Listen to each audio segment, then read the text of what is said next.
In today's Your Healthy Family, for the last several months, I've been detailing many different aspects of the rescue of a Colorado Springs man who was impaled on a tree in Teller County riding his motorcycle.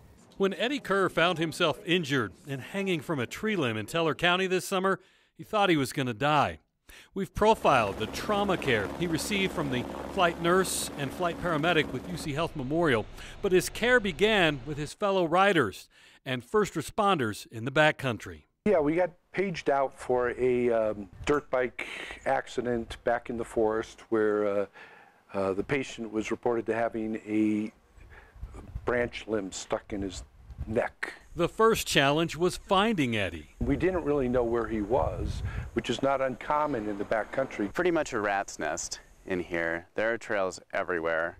We mustered a team. We went out there at the trailheads, and it was fortunate that there was some other dirt bikers that had seen the accident and had come to the top of the trailhead and were able to guide us in. And we had some campers, some good Samaritans that were willing to lend us their ATVs. As paramedics with Ute Pass, Nate and his partner are always prepared to travel light. We have a special backpack that's set up for these kind of power sports related emergencies, and then we bring ATV helmets with us in the ambulance.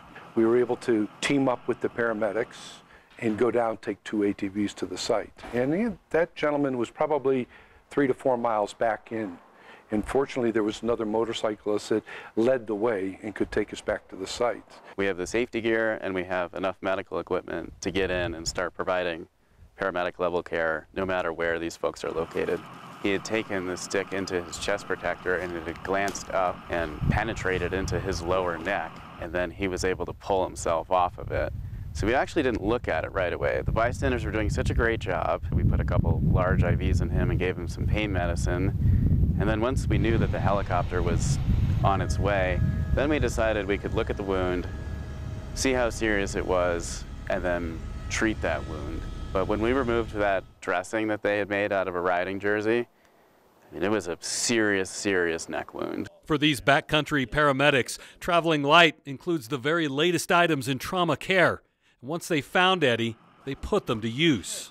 Fortunately, through a lot of research from the military that's been passed to civilian EMS, we now have a lot more tools in our toolbox to treat trauma than we used to, say, even 5 years ago.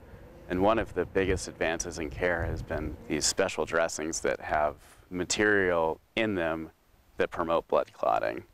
So for Eddie, there wasn't a lot of external bleeding that we could see, but based upon his wound, we were fairly certain that he was probably bleeding internally. So we were able to take some of this dressing material that has what's called quick clot in it and just pack that directly into the wound and then seal it with kind of like a sticky plastic dressing over the top.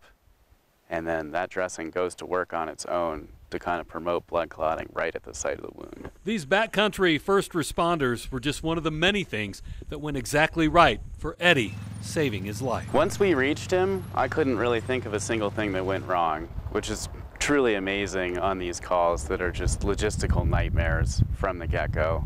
Once we were able to reach him, we were able to treat him easily.